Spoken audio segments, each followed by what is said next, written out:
작은 서점 연말 특집 21세기 최고의 책.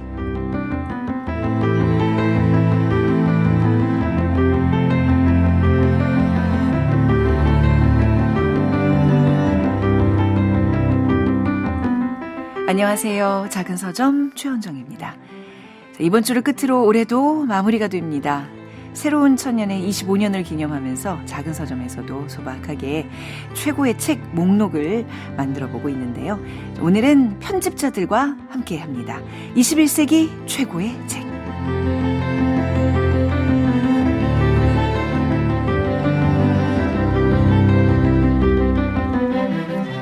업계 최고의 편집자들입니다. 또 각자 출판사를 운영하고 계십니다.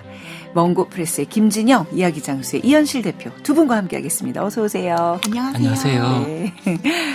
우리 올해 만난, 굉장히 오랫동안 만난 인연 같은데 올해 만났어요, 두 분을. 그쵸? 근데 참 짧지만 굉장히 깊은 정이 드는, 이게 책을 매개로 해서 만나는 관계는 좀 그런 면이 있는 것 같아요. 그쵸? 저만 그런 거 아니죠?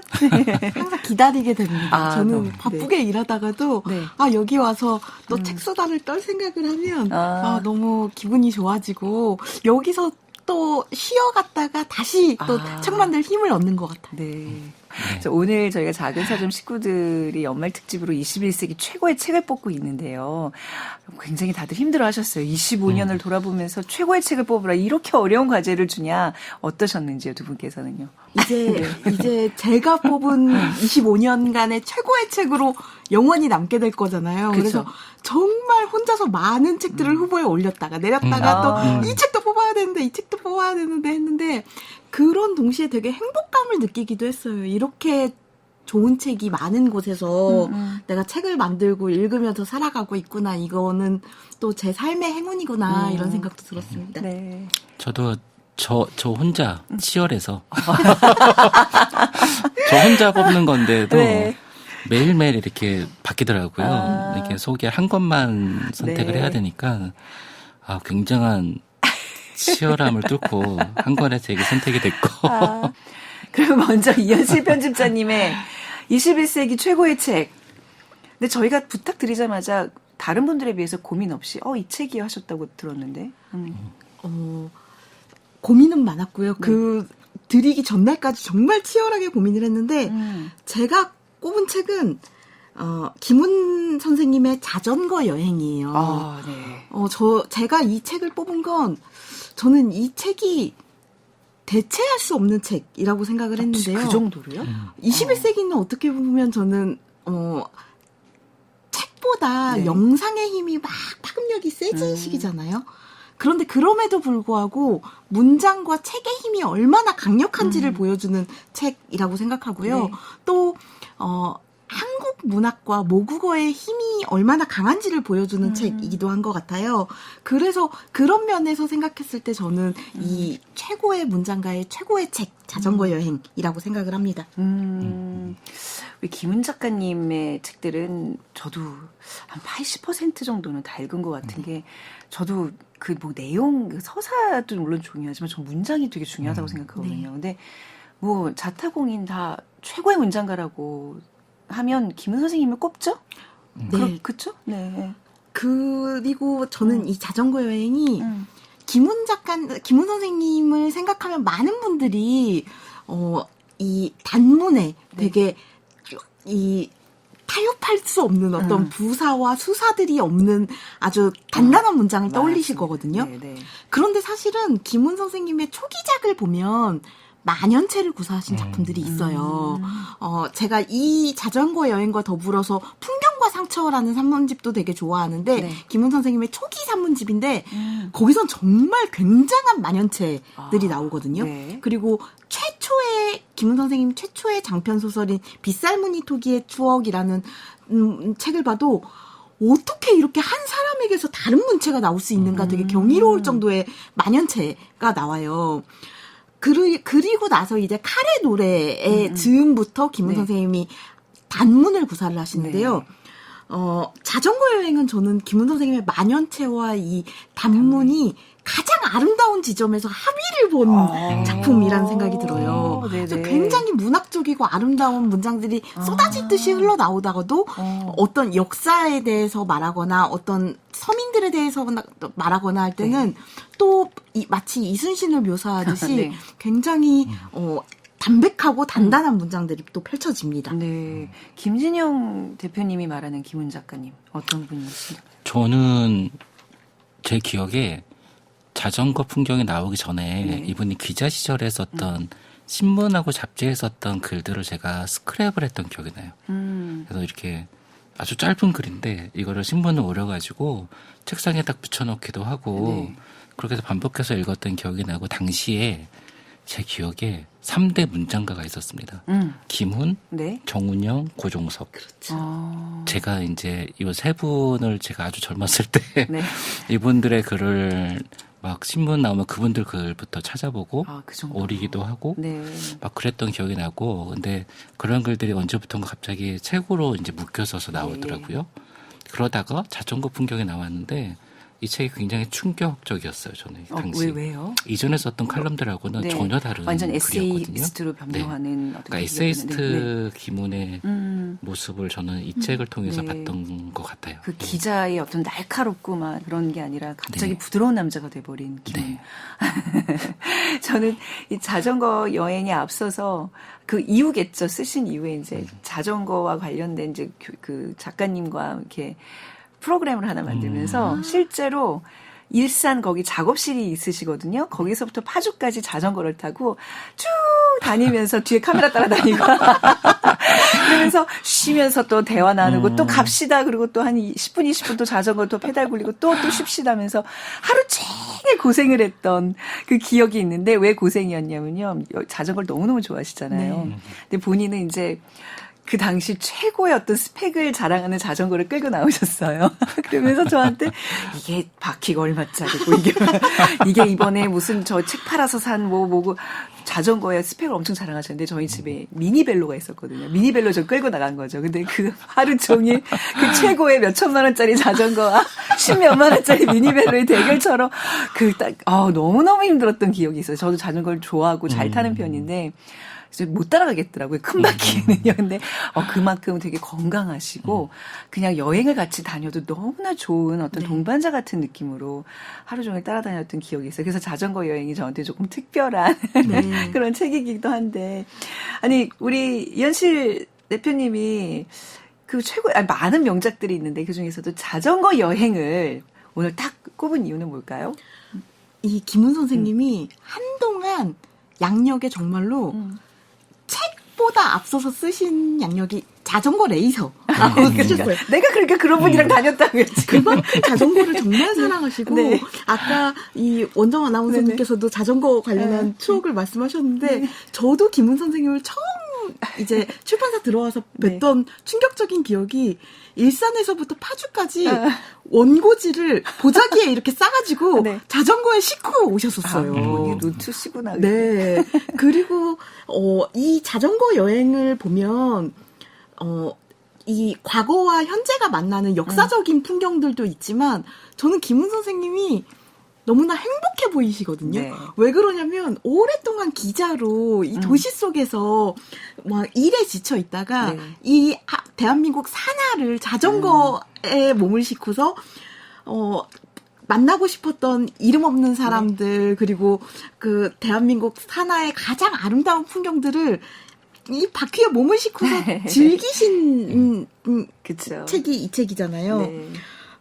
김훈 선생님의 자전거 이름이 또 풍륜이거든요. 풍륜. 바람을 실은 바퀴 뭐 이런 뜻이겠죠. 자전거 여행 1권이 이 21세기가 시작되는 2000년도에 나왔고요. 네. 자전거 여행 2권이 2004년도에 나왔는데 지금 봐도 너무너무 생생하고 아름답고 저는 이 책은 나보다 더 오래 살아남겠구나라는 생각이 들었어요. 네. 나보다도 오래 살아남고 아마 굉장히 오래 읽히는 책이 될 거라고 생각이 들어요. 네. 그렇다고 뭐 본인보다 더 오래 살아남을 너무나 또 본인을 이렇게 생명에 비교해서 아니 그렇게 하지 말고 굉장히 슬퍼져요 이렇게 얘기하니까. 저는 오히려 약간 벅찬 느낌이 들 때가 있거든요. 저는 네. 정말 좋은 원고를 보면 내가 죽은 다음에도 이 그런 책은 느낌으로. 이 작가와 나의 편집과 이 모든 것들이 살아남아서 더 오래 살아가겠지 이런 생각을 하면 책이 더 소중해지거든요. 네, 근데 아마도 이 김은 선생님의 책들은 소설도 그러하겠지만 이 산문은 네. 되게 오래 읽히고 오래 아마 21세기 그 이후로도 전 몇 세기까지 살아남을 책이 아닌가 생각을 합니다. 아니 또 사반세기 최고의 책으로 꼽아주셨으니 네. 당연히 뭐 길이길이 남을 명작이라 생각하고 가져오셨겠죠. 아니 이 책 우리 김지영 대표님은 어떻게 읽으신 책이에요? 저요? 네. 제가 갖고 온 책은 2000년 초판입니다. 네. 초판이고 이건 2004년이고 둘 다 초판인데 네.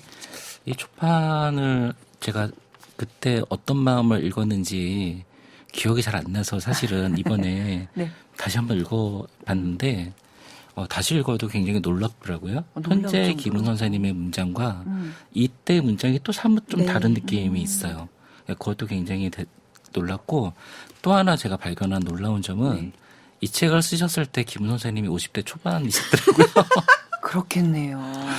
저는 그게 가장 놀라운 사실이었습니다. 지금 25년 전이. 그렇죠. 네. 그러니까 50대 초반. 50대 초반이셨어요. 아, 그렇네요. 현재 저와 나이 차이가 얼마나 나는 이런 분이셨고 그런데 참 이미 이때 되게 산신령 같지 않으세요? 그때부터 산신령이셨잖아요. 네. 그래서 그리고 이분의 문체와 이분의 통찰과 이분의 시선과 이런 것들이 어떻게 그 나이에 어떻게 이런 문장을 구사하셨을까? 네네. 이런 생각이 굉장히 놀라웠고 이번에 역시 그냥 문장가라는 말이 한편으로는 굉장히 뛰어난 이게 뭐 상찬하는 말이지만 네. 또 한편으로는 약간 그게 폄하하는 말로도 사용되기도 하잖아요, 사실은. 왜요? 왜냐면은 저 사람은 소설가라기보다는 문장가야. 뭐 이렇게도 얘기하거든요. 사상가라기보다는 네, 문장가야. 네, 네. 근데 저는 글재주나 부리는 사람이야. 뭐 네. 이런 의미에서. 네. 근데 저는 이번에 이렇게 좀 훑어보면서는 네네. 그렇지 않다라는 생각이 좀 네네, 들었어요. 네. 김은 선생님의 문장에는 어떠한 사상과 어떠한 태도와 어떠한 시대와 역사를 아우르는 어떠한 네. 이런 것들이 다 느껴지더라고요. 네, 네. 그래서 정말 뛰어난 문장가인 동시에 이 시대를 되게 아우르는 그럼요, 시선을 갖고 있는 분이셨다. 그런 생각이 들었습니다. 네. 그러게요. 50대 초반이면 이제 우리 나이인데 네. 우리 김진영 대표님이랑 저랑 비슷한 나이대 이런 책을 쓰셨다는 거에 다시 한번 또 그렇게 되네. 세월이 참. 아니 여기에도 우리 산하를 돌며 느낀 것을 많이 쓰셨기 때문에 곳곳에 아름다운 곳들이 나오잖아요. 혹시 이현실 대표님이 그 책 읽으시면서 좀 인상적이었던 곳 있어요? 이 김훈 작가님이 아주 이렇게 막 장엄한 관광 유적지 이런 데보다 네. 사소한 풍경들을 되게 그쵸. 아껴서 묘사하시거든요. 뭐 예를 들면 저는 여기서 서남사에서 화장실을 묘사하세요. 서남사에 이 서남사 자체가 아니고 서남사 화장실이 참 시원하고 좋다는 얘기를 하면서 네. 김훈 선생님이 쭉 여기서 이제 다루시는 것 중에 하나가 아마 이때 되게 해방감을 느끼셨던 것 같아요. 왜냐하면은 김훈 선생님의 유명한 수필 중에 밥벌이의 지겨움이라는 작품이 있잖아요. 네. 저도 굉장히 좋아하는데 우리는 다들 끌어안고 울고 싶다. 이 세상의 근로 감독관들아 제발 인간을 향해서 열심히 일하라고 조져대지 말아달라. 네네. 제발 이제는 좀 쉬라고 말해달라. 이렇게 절규하셨던 적이 있는데 네. 이제 거기서 풀려나서 네. 참 아름다운 풍경들을 보고 한껏 묘사를 하시는데요. 저는 또 도시를 보실 때도 집 주변에 일산에서도 일산에 뭐 아주 뭐 유명한 곳이 아니고 일산에 남은 작은 초가집 하나 이런 것들을 묘사하신 것이 너무 좋았거든요. 네. 그리고 저는 이 책에서 또 놓치지 않으셨으면 좋겠는 게 자연에 대한 묘사가 너무나 뛰어납니다. 네, 네. 저는 그래서 봄이 올 때마다 이 책을 떠올리게 되는데요. 이 자전거 여행의 서두에 보면은 꽃을 묘사한 대목들이 있거든요. 저는 이 꽃 묘사가 너무 생생하고, 어떤 영상에서 보는 것보다 이 자연의 아름다움을 더 느끼게 돼요. 읽어주세요. 네. 예를 들면 이런 문장들인데요. 동백은 한 송이의 개별자로서 제각기 피어나고 제각기 떨어진다. 동백은 떨어져 죽을 때 주접스런 꼴을 보이지 않는다. 절정에 도달한 그 꽃은 마치 백제가 무너지듯이 절정에서 문득 추락해버린다. 눈물처럼 후두둑 떨어져 버린다. 이 꽃인데 마치 정말 사람처럼 뭔가 역사를 갖고 있는 생명처럼 묘사를 하시고요. 전 또 목련에 대한 묘사도 너무나 사랑합니다. 산수유가 사라지면 목련이 핀다. 목련은 등불을 켜듯이 피어난다. 꽃잎을 아직 오므리고 있을 때가 목련의 절정이다. 네. 목련은 자의식에 가득 차 있다. 그 꽃은 존재의 중량감을 과시하면서 한사코 하늘을 향해 봉오리를 치켜 올린다. 꽃이 질 때 목련은 세상의 꽃 중에서 가장 남루하고 가장 참혹하다. 목련꽃은 냉큼 죽지 않고 한꺼번에 통째로 툭 떨어지지도 않는다. 나뭇가지에 매달린 채 저마다의 생로병사를 끝까지 치러낸다. 그렇네요. 목련과 동백이 지는 모습이 정말 대조적인데 그걸 또 그렇게 두 개 표현해놓으니까 무릎을 치게 되네요. 그 표현에 있어서 와. 아니 혹시 또 우리 김정은 대표님 좋아하시는 구절 같은 게 있으세요? 네. 저는 이번에 읽으면서 딱 눈에 들어왔던 부분이 무등산에 대한 묘사인데요. 제가 무등산 딱 한 번 가봤거든요. 네. 가보셨나요? 딱 한 번 가봤는데 한번 올라갔었어요. 근데 올라가기 전에 볼 때는 굉장히 큰 산처럼 보였는데 막상 올라가니까 그렇게 어렵지 않게 올라갈 수 있었던 산이었고, 그러니까 저한테는 무등산이 되게 어떤 광주의 상징처럼 느껴지고 막 그랬는데 갔다 와서는 오히려 그렇지 않았었는데 이거를 보면서 선생님이 이렇게 막 묘사를 합니다. 무등산은 서울의 북한산처럼 하늘을 치받는 삼엄한 골세의 도로라 기상을 보이지 않는다. 이 산은 사람을 찌르거나 겁주지 않고 사람을 부른다. 아마도 이 산은 기어에 올라가야 할 산이 아니라 기대거나 안겨야 할 산인 듯 싶다. 이런 문장이 나옵니다. 이 문장이 저는 되게 좋았고요. 그러니까 우리가 생각하는 되게 정복해야 될 산 이런 게 아니라 우리를 품에 안는 산으로 무등산을 묘사를 하고 이 장 바로 다음 장으로 나오는 게 망월동 강주에 대한 이야기를 해요. 그러니까 광주의 아픔 같은 것을 이 무등산이 품어 안는 모습들을 이야기하는데 저는 이런 모습들을 이렇게 선생님이 묘사하시고 이야기를 전개해 나가시는 걸 보면서 되게 놀라운 부분들을 되게 발견을 했습니다. 이렇게 시대와 사람을 되게 아우르는 그런 시선을 가졌다. 그럼요. 게다가 또 오랫동안 이제 기자 생활, 또 사회부 생활 하시고 이러면서 정말 곳곳에 사건 사고 현장에 가시면서 정말 느끼신 바들이 많을 테고 그것들을 이제 훗날 떠올리면서 이렇게 아름다운 문장들로 혹은 또 우리에게 감동을 찌르는 듯한 문장들로 이렇게 표현하시는 게 그게 힘인 것 같아요. 그렇죠? 기자 출신 소설가. 네. 또 혹시 재밌네요. 이렇게 넉넉히 듣게 되네요. 김은 선생님들의 문장 하나하나가 좀 더 소개해 주세요. 이 시간이 좋다. 네. 이 김은 선생님이 아내와 나누신 대화인데 저는 되게 좋아하는 대목입니다. 사람은 새처럼 옮겨다니며 살 수가 없으므로 이 기진맥진한 강가에서 또 봄을 맞는다. 살아갈수록 풀리고 펴지는 것이 아니라 삶은 점점 더 고단하고 쓸쓸해진다. 늙은 말이 무거운 짐을 싣고 내 발로 서지 못하고 무릎걸음으로 엉기는 것 같다. 겨우 그러나 기어코 봄은 오는데 그 봄에도 손잡이 떨어진 냄비 속에서 한 움큼의 냉이와 된장은 이 기적의 국물을 빚어낸다. 사람도 봄나물처럼 엽록소를 피부에 지니고 태어난다면 얼마나 좋겠는가 라고 냉이 된장국을 먹으면서 아내에게 말했다. 아내는 슬퍼했다. 아내를 위로한다고 꺼낸 말이 또 이 지경이 되었다. 김은 선생님은 되게 나무가 되고 싶어 하시는 것 같아요. 이렇게 밥벌이를 하지 않아도 햇빛을 먹고 살 수 있는 나무가 되면 좋겠다 이런 생각도 많이 하시고 새나 고래가 되고 싶다는 문장들도 있는데요. 그러나 또 그게 가능하지 않아서 이렇게 또 떠돌아다니시면서 사람들을 관찰하고 풍경들을 동경하고 하신 게 아닌가 싶습니다. 네. 갑자기 현실 세계로 딱 내려오실 때 자주 등장하시는 분이 아내분. 맞아요. 선생님이 굉장히 자주 등장하세요, 보면. 이게 삶의 어려움, 이렇게 밥벌이 힘든 다른 얘기하실 세계에서 정말 멋진 문인의 어떤 그 모습을 살다가 딱 아내를 마주치며 아 내가 진짜 그냥 현실의 한 남자였지라고 그런 제가 20년 전에는 공감을 못했는데 지금은 굉장히 공감이 되는. 현타가 오게 만드는 존재 나의 아내. 우리 김은 선생님의 책이 진짜 정말 다작을 했다고도 봐야 되죠? 어떤 순서로 읽으면 좋을까요? 그거 좀 한번 누가 좀 말씀해 주시면 좋을 것 같아요. 참 멋진 책들이 많은데요. 네네. 저는 사실 이 자전거 여행을 처음으로 추천을 드려요. 왜 그러냐면 자전거 여행에 김훈 선생님의 중요 작품들의 실마리들이 있거든요. 예를 들면 김훈 선생님이 진도대교를 자전거로 지나가시면서 네. 이순신에 대해서 쓰신 대목도 있고요. 또 남한산성에 가신 내용에서는 살 길과 죽을 길은 겹쳐 있다 이런 문장도 쓰시면서 네. 이걸 읽으면 김훈 선생님의 다음 작품들이 궁금해져요. 네. 그리고 이 책을 읽고 카레노레, 남한산성, 뭐 흑산 이런 작품들을 다 읽으면 오히려 김훈 선생님이 어떤 눈으로 그들을 바라보셨고 어떻게 이 역사를 바라보고 있는지가 이해가 돼서 더 잘 읽히실 거라고 생각을 해요.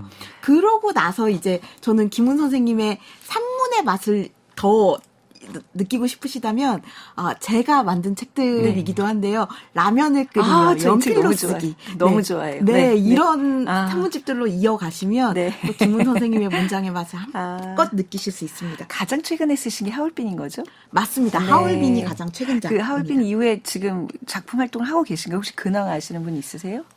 네. 아마도 지금 또 새로운 작품을 계속 쓰시는 걸로 알고 있어요. 역사 소설인가요, 이번에도요? 저도 내용은 알지 못하는데 네. 김훈 선생님의 작업실에 가면은 칠판이 있거든요. 아이들 칠판 같은 게 있어요. 네네. 거기에 필15라고 적혀 있습니다. 하루에 5장은 무조건 쓴다라는 내용이거든요. 그리고 그 약속을 계속 지키기 위해서 네. 오전에는 운동을 하시고 오후에는 계속 네. 집필을 하시고 하시는 네. 것 같아요. 그래서 뭐 아직까지도 현역이시고 지금도 컴퓨터로 글을 안 쓰시고 연필로 글을 쓰시잖아요. 네. 계속 쓰고 지우고 연필도 네. 그냥 아마 이렇게 깎는 것도 맞아요. 직접 그쵸. 네. 직접 깎으시는 거네. 그래서 저는 김훈 선생님 작업실에 갔을 때 보면 되게 감동적인 풍경이기도 했어요. 그 책상에 지우개 가루가 이렇게 산처럼 쌓여 있거든요. 네. 그리고 아주 조그만 비로 그 지우개 가루를 이렇게 쓰시는 걸 보면 김훈 선생님은 뭔가 막 장군님처럼 일품 위주로 막 그 원고를 쓰실 것 같잖아요. 그런데 이렇게 한 땀 한 땀 맞아요. 원고지를 지우개로 지워 가시면서 또 이 조사 하나를 고민해 가시면서 그렇게 이 명작들을 써 나가시는 거거든요. 네네. 그리고 지금도 현역이시기 때문에 또 멋진 작품으로 돌아오실 거라고 또 생각하고 있습니다. 네, 진짜 이렇게 막 대작을 쓰시지만 끌로 조각을 하듯이 섬세하게 글을 쓰시는 분이신 것 같아요. 네. 저희 김은 작가님 뵙고 싶다. 저를 기억하실지 모르겠지만 전 여러 차례 뵀는데 기억을 저랑 술도 여러 차례 드셨는데 저를 기억하시겠죠? 꼭 혹시 개인적으로 만나 뵙게 되면 제 안부도 꼭 좀 전해주시기 바랍니다. 그러겠습니다. 이 자전거 여행에 어울리는 이현실 대표님의 신청곡, 뭘까요? 궁금해집니다. 네. 저희 근데 준비한 게 하나 있어서 같이 해도 될까요? 뭐냐면 저희가 심혈을 기울여 준비했어서 두 분이요? 네, 오늘 저희가 이 책에 대해서 노래하실 거예요? 아니, 이어서 하는 더블 낭독을 준비한 적이 좋아요. 있어요. 저희가 오늘 낭독할 부분이 너무 많다 이러다가 서로 같이 이어서 낭독을 해보자라고 좋네요. 한 대목이 네. 있어서 네. 두 분이 특별히 준비한 낭독이 있어서 네. 그러면 두 분의 낭독을 이번에 특별히 듀엣 낭독을 들어보겠습니다. 벗들아 과학과 현실의 이름을 들먹여가며 이 가엾은 수사학을 조롱하지 말아다오. 나는 마침내 내 자신의 생명만으로 자족할 수 없고 생명과 더불어 아늑하지 못하다. 그리고 이 부자유만이 나의 과학이고 현실이다. 나는 나의 부자유로서 나의 생명을 증거할 것이다. 살아서 아름다운 것들은 나의 기갈에 물 한 모금 주지 않았다. 그것들은 세계의 불가해한 운명처럼 나를 배반했다. 그러므로 나는 가장 빈곤한 한 줌의 언어로 그 운명에 맞선다. 나는 백전백패할 것이다. 만경강 저녁 갯벌과 거기에 내려앉은 도요새들의 이야기를 쓰던 새벽 여간방에서 나는 한 자루의 연필과 더불어 말하여 줄 수 없는 것들의 절벽 앞에서 몸을 떨었다. 어두워지는 갯벌 너머에서 생명은 풍문이거나 환영이었고 나는 그 어두운 갯벌에 교두보를 박을 수 없었다. 나는 아무것도 만질 수 없었다. 아무 곳에도 닿을 수 없는 내 몸이 갯벌의 이쪽에 주저앉아 있었다. 1999년 가을부터 2000년 여름까지 전국의 산천으로 끌고 다닌 내 자전거의 이름은 풍륜이다. 가을의 마지막 빛 속에서 풍륜은 태백산맥을 넘었다. 눈 덮인 소백, 노령, 차령 산맥들과 수많은 고개를 넘어서 풍륜은 봄의 남쪽 해안선에 당도하였다. 거기에 원색의 꽃들이 피어 있었다. 이제 풍륜은 늙고 병든 말처럼 다 망가졌다. 2000년 7월에 풍륜을 퇴역시키고 새 자전거를 장만했다. 이 책을 팔아서 자전거 값 월부를 갚으려 한다. 사람들아, 책 좀 사가라. 갈 수 없는 모든 길 앞에서 새 바퀴는 얼마나 아름다운가.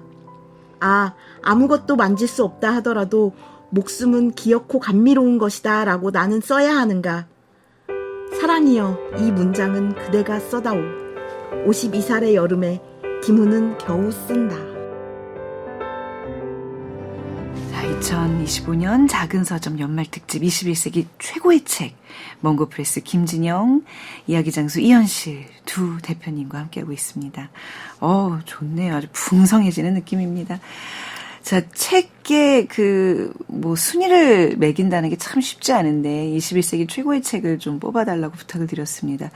두 분의 그 기준점이라 그래야 될까요? 시대를 아우르는 좋은 책의 기준 뭐라고 생각을 하시면서 어떤 걸 염두에 두고 뽑으셨나요? 저는 다시 읽고 싶은 책이어야 되는 것 같아요. 내가 인생의 어느 시점에서든 다시 읽었을 때 새롭게 읽히는 책이어야 시대를 넘어서 많은 사람들에게도 거듭 읽히고 계속 읽힌다고 생각을 하거든요.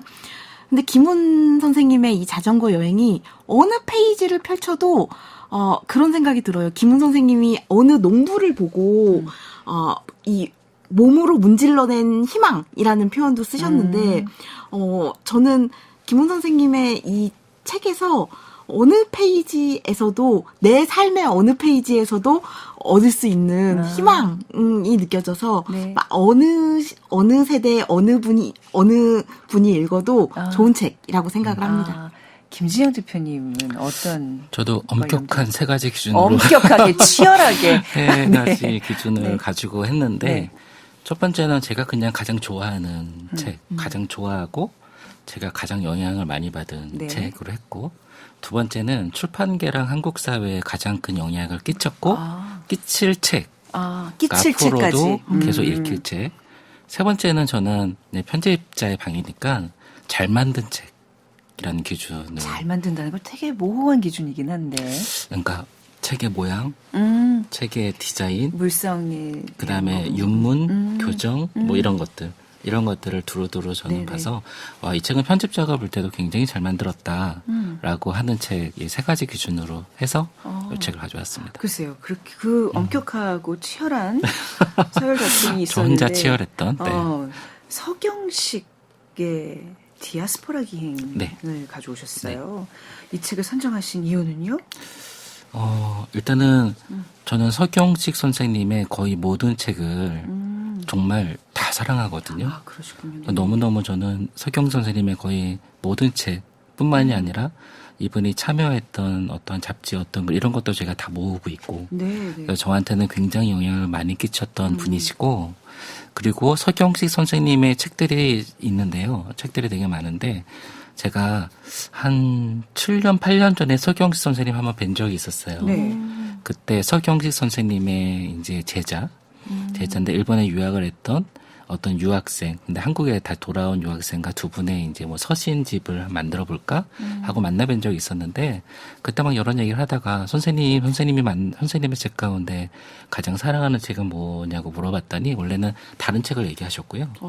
근데 한국에서 나온 책 가운데는 이 책이 제일 좋다 이런 얘기를 하셨습니다. 그때. 디아스포라기. 본인이 뽑은 네. 본인의 최고의 책. 그리고 저도 그분의 책 가운데서 가장 좋아하는 책이기도 해서 네네. 이분의 어떤 책을 갖고 와도 다 좋을 텐데 네. 어떤 책을 가져와도 21세기 최고의 책이라고 손색이 없을 텐데 그래도 특별히 오늘은 이 책을 좀 소개하면 좋겠다는 생각을 가지고 가져왔고 네.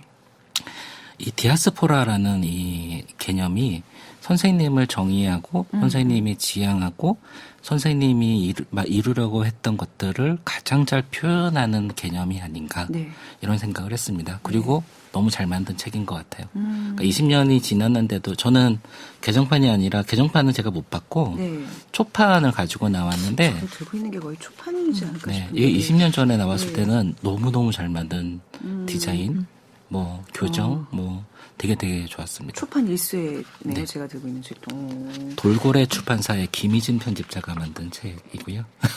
돌베개. 네. 지금 맞아요. 네, 돌고래 맞아요. 출판사에 네. 맞아요. 서문에 보면은 편집자 얘기를 하시거든요. 네네. 이 책이 저는 되게 잘 만든 책이다.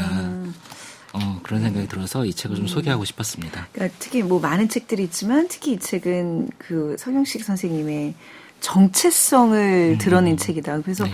사실 또 2023년에 타계하신 맞아요. 네. 너무 일찍 하셨어요. 네, 맞아요. 네.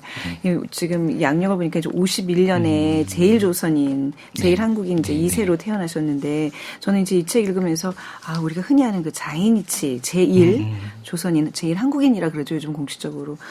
이런 제일 한국인들의 고민과 이 정체성에 대한 정말 태어나면서부터 정말 죽을 때까지 이분들을 떠날 수 없는 그런 어떤 상처 같은 것들이 네, 맞습니다. 정말 네. 고스란히 느껴져서 네네. 이 이전에도 우리가 뭐 파친코나 이제 이런 거 보면서 조금 요즘 화제가 됐었는데 좀 더 정리가 되는 그런 느낌이었거든요. 네, 네. 근데 진짜 너무 일찍 좀 타계하신 것 같아서 그게 좀 마음이 아프네요. 그렇죠? 맞아요. 더 작품 활동 하실 수 있는 한참 저는 세시네. 72세에 아마 그러게요. 돌아가셨을 네. 텐데 그때 한국에서 서경식 선생님을 되게 추모하고 애도하는 분위기가 되게 뜨거웠었어요. 특히 출판계 쪽, 문화예술 쪽에서는 그랬고. 근데 제가 일본 자료들을 찾아보면 일본에서는 그냥 학계와 언론에서 그냥 가볍게 좀 다루는 걸로 지나가더라고요. 그러니까 선생님은 일본에서 태어나고 자라셨고 일본에서 교수로 활동하셨지만 그러나 특별히 한국에 굉장히 영향을 많이 끼쳤던 분이 아니실까 이런 생각이 들었고 그 선생님의 사상을 깊이 영향을 받은 거기에 근간을 둔 영화제가 있습니다. 디아스포라 그래요? 영화제라고 해마다 이제 인천에서 열려요. 네네. 지금은 아마 5월달에 열리는 걸로 제가 알고 있는데 제가 23년 돌아가신 해 23년 디아스포라 영화제에 갔었어요. 예. 그리고 가갖고 어떤 영화의 GV 때 선생님하고 다른 영화 평론가가 이제 대담하는 것도 보고 했었고 그리고 작년에는 이제 돌아가신 거를 추모하는 행사를 좀 했었습니다. 네네. 근데 그때 영화 예술인들, 영화 종사자들, 문화예술계 종사자들이 선생님을 굉장히 깊이 영향을 받았다는 이야기를 서로 하고 그런 걸 보면 저는 굉장히 깊은 감동을 받았고 네네. 단순히 출판계, 인문, 뭐 학계 이뿐만이 아니라 문화예술 전반으로도 선생님의 어떤 사상의 세례를 받은 사람들이 굉장히 많다. 그냥 단순한 지식인, 그러니까 뭐 문장 뭐 작가가 아니라 지식인 아니라 사상가로도 우리가 조금 이렇게 볼 수 있는 그런 분이시군요. 근데 사상가이긴 한데요. 네. 이분의 책이 어렵지 않아요. 어렵지 않더라고요. 네네네. 네, 너무너무 어렵지 않고요. 친절하게 쓰신다. 너무너무 친절하고 섬세하고 네. 그리고 굉장히 아름다운 문장을 구사하시고 네. 제가 알기로는 선생님이 일본어로만 글을 쓰세요. 이게 번역이 된 거잖아요. 네. 그죠? 근데 네네. 번역을 다 감수를 하시고 한국말도 잘 하시기 때문에 근데 이제 당신은 일본어를 가장 잘 쓰시기 때문에 일본어를 반드시 쓰시고 이제 번역을 하면 그거를 당신이 검토하시기 때문에 번역도 굉장히 유려하게 다 번역이 되고 있고 또 굉장히 아름다운 어떠한 문학 작품들을 보는 듯한 느낌으로 선생님의 책을 읽고 있습니다. 네. 진짜 굉장히 저는 사실 좀 잘 몰랐던 분인데 지금 말씀도 들어보니까 굉장한 그 인문학자, 사상가로서 우리가 정말 그 많은 분들에게 영향을 끼친 우리 네, 특히 이제 맞아요. 김정일 대표님한테 본인한테 영향을 끼친 책이 네. 중요한 기준이라 그랬잖아요. 네. 우리 혹시 이현실 대표님은 이 책에 대해서 어떤 평을 해주실 수 있을지? 저는 참 김진영 대표님과 이 주제로 책을 고를 때도 되게 다른 책이지 않을까 싶었는데 다르면서 또 자전거 맞아요. 여행과도 네. 되게 닮아 있는 책이거든요. 네. 왜냐하면 자전거 여행이나 이 디아스포라 기행이나 여행이나 기행이라는 제목이 달려 있지만 여행기만이 아니거든요. 맞아요. 이거는 네. 저는 또 21세기 최고의 책이라는 기준에서 또 중요한 것이 큰 매스미디어가 조명하지 않는 소수자나 소외되어 있던 사람들을 바라보는 시선이 되게 중요하다고 생각하는데 네. 이 책이 그 결정체 같아요. 그리고 저는 사실 저도 서경식 선생님을 굉장히 좋아하는데 이 소수자들, 소외된 사람들의 얘기를 다루지만 정말 또 재미가 있거든요. 그래서 저는 서경식 선생님의 이 책은 아니고 소년의 눈물이라는 책이었는데 그 책을 읽고서 독후감을 써서 상을 타서 제가 또 중국 여행을 갔었던 또 재밌는 추억도 있어요. 저 상을 타서 중국 여행 가셨다고요? 네, 큰 독후감 큰 상을 타셨네요. 그만큼 제가 좀 어렸을 때 읽었던 책이었는데도 네. 이것들이 어렵지 않고 한 사람의 이 역사가 느껴지는 책이어서 이 책은 정말 최고의 책이 맞다라는 생각이 듭니다. 네. 책 보면 이제 그 형들 얘기를 좀 하잖아요. 형이 이제 옥중에서. 맞아요. 뭐 네. 그 형들은 어떤 분들이신지 혹시. 그러니까 선생님이 이제 일본 제1조선인으로 사셨잖아요. 네. 그러니까 일본에서도 배제당하고 차별받고 억압을 당했었는데 네. 그러니까 그 서경식 선생님한테는 형이 두 분이 계셨습니다. 서승 선생님, 서준식 선생님. 근데 이분들이 한국으로 유학을 오세요. 한국으로 유학을 와서 1970년 초반에 간첩단 사건, 유학생 간첩단 사건에 휘말립니다. 그러셨군요. 네네. 그래서 이 두 분이 옥살이를 하게 돼요. 네. 근데 당시에 그 시대적인 상황이 그랬고 네. 맥락이 그랬는데 옥살이를 할 때 그 유학생들 가운데 잡혀갔던 유학생들 가운데 사상 전향을 하면 다 이제 풀어주거나 이랬었는데 이 두 형제들은 사상 전향을 거부해요. 그건 내 양심의 자유에 관한 문제이기 때문에 그걸 거부하는 바람에 서승 선생님은 19년간, 서준식 선생님은 17년간 옥살이를 하게 됩니다. 그렇게 긴 기간을. 그래서 원래는 네네. 이 서경식 선생님도 한국으로 유학 올 계획을 갖고 네. 계셨어요. 그런데 이제 유학을 못 오게 된 거죠. 유학을 못 오게 됐고 한국과 일본을 오가면서 이제 형들의 옥바라지를 했어요. 네네. 그러니까 이 선생님은 일본에서도 배제당했고 그러니까요. 한국에서도 받아들여지지 않은 존재였던 거예요. 참, 이 제일 한국인이라는 게 이제 국적이 박탈된 외국인의 네. 삶, 네. 신분으로 이제 일본에 살아가고 네. 있는데, 그렇다면 모국인 한국이 있어야 되는데, 네. 모국조차도 모국답지 않은, 이들을 품어줄 수 없는 맞아요. 당시 상황이었고, 정말 그 평생을, 이방인이면서 소수자로 이 디아스포라는 네. 포라라는 개념. 네. 원래 이 책의 이제 개정판 소문을 제가 이제 보니까 소문에 그런 얘기 나오더라고요. 자기가 디아스포라라는 말을 쓸까 굉장히 고민을 했다. 네. 추방자라는 말을 쓸까 네네네. 이 생각을 했었다는 얘기를 하시더라고요. 추방당한 자의 시선이라는 부제가 네, 맞아요. 그래서 있잖아요. 자신은 일본에서도 추방당한 존재 같고 한국에서도 추방당한 존재처럼 느껴진 거예요. 그래서 이분이 1980년대에 네. 유럽을 여행합니다. 예. 그러면서 이 책에 나오는 뭐 프리모 레비 등등의 프리모 레비. 이제 예. 이런 지역을 다니면서 분이 자신과 같은 사람들이 세계 곳곳에 있는 걸 발견하게 돼요. 그러면서 이 디아스포라라는 개념을 네. 이제 발전시키고 이제 이거에 관련된 책을 계속 쓰시고 그러셨습니다. 그 굉장히 디아스포라라는 말이 사실 그 성경에서 나오는 말이잖아요. 네, 흩어진 맞습니다. 사람인데 네.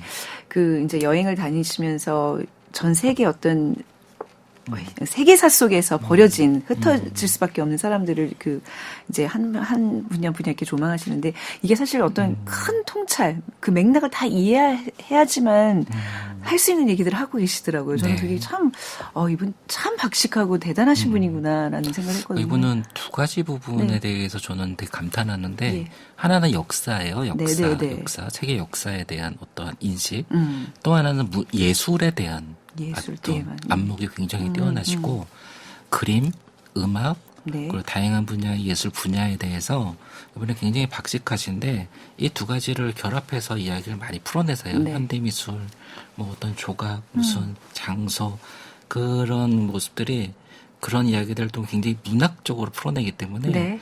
뭐 이런 사상가로서의 면모도 있지만 어떤 문학가로서의 면모도 있다라고 볼 수 있을 것 같아요. 네. 그러니까 이게 어떤 소설의 어떤 흐름이 아니라 아무 때나 그냥 한번 그냥 오늘은 한 102페이지부터 읽어볼까 해도 맞아요. 네, 네. 뭐 그런 재미가 좀 네, 있는 책인 네, 것 네. 같아요. 군데군데 그냥 네. 시간 날 때마다 조금씩 접해도 되는 한 권의 이렇게 백과사전 같은 느낌이 좀 드는 거죠. 짧지만 그렇죠? 그리고 또 이 책이 어. 다른 책으로 연결되게 해주는 기능으로서도 맞아요. 엄청납니다. 그쵸, 그쵸. 이 세계 지금까지의 아웃사이더들과 소수자들과 그리고 많은 아티스트들의 이야기들이 담겨 있어서 이 책을 읽고 나면 찾아보고 싶어져요. 맞아요.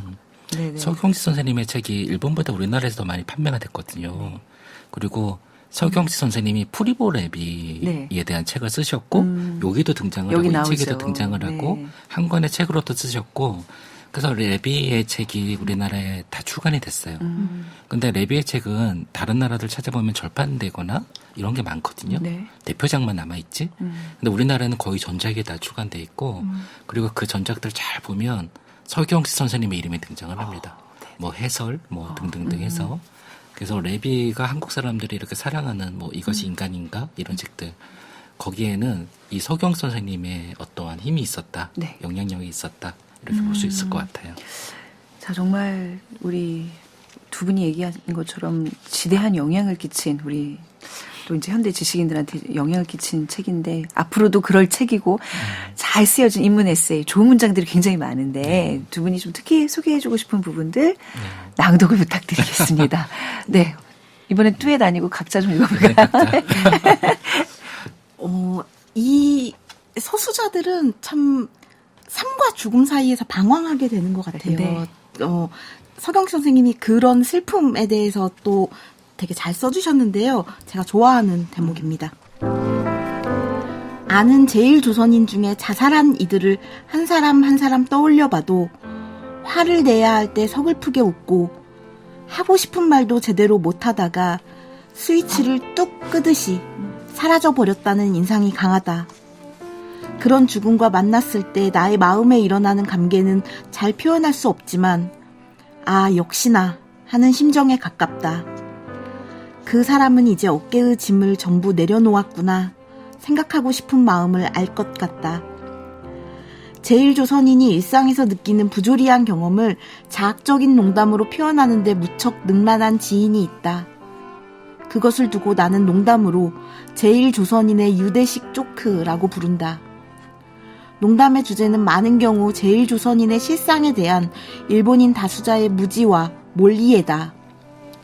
그러나 그런 그의 농담들은 다수자를 비웃기보다 사소한 것에 상처받고 마는 자신의 허약함을 자조하는 익살로 마무리되는 경우가 대부분이다. 그런 웃음으로 위태위태한 균형을 잡고 있는 것이다. 적재적소에 재치 있는 농담을 연발하며 철두철미한 서비스 정신으로 그 자리에 있는 모두를 웃기는 그 친구를 보고 있노라면 따라 웃으면서도 불길한 마음이 솟아오른다. 이 친구는 오늘 밤 자기 방에 돌아가 갑자기 목을 매는 것이 아닐까 하고 불행히도 그것이 현실이 된다면 슬픔이나 분노에 앞서 역시나 하는 납득에 가까운 감정이 들 것임에 틀림없다.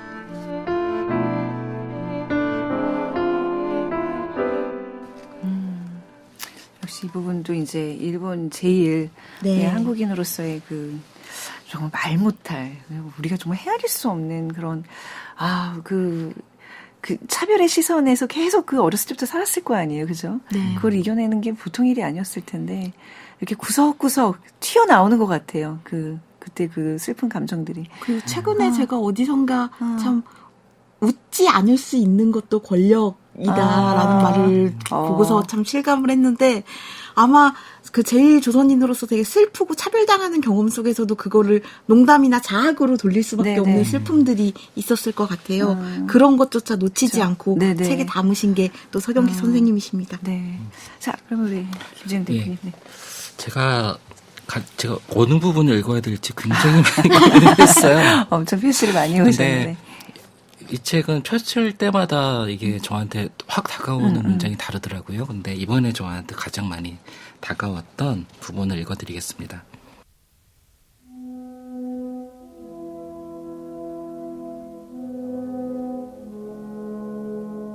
바그너의 작품은 물결의 너울거림에 몸을 맡기게 한다는 것, 바로 이것이 특징이다.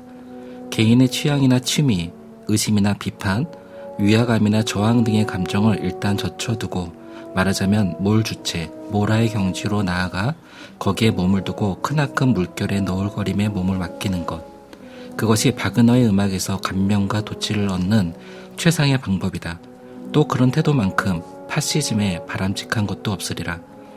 예술과 정신은 별개다라는 말을 받아들여야 할까? 그러나 나는 그렇게 생각하지 않는다. 시대와 사상을 깊이 담지 못한 범용한 예술이라면 오히려 어떤 정치체제 하에서도 편히 즐길 수 있을 것이다. 하지만 바그너의 예술이 빼어난 것은 그것이 이 두 가지를 완벽할 정도로 융합해 놓았기 때문이다. 바로 거기에서 고민도 시작된다.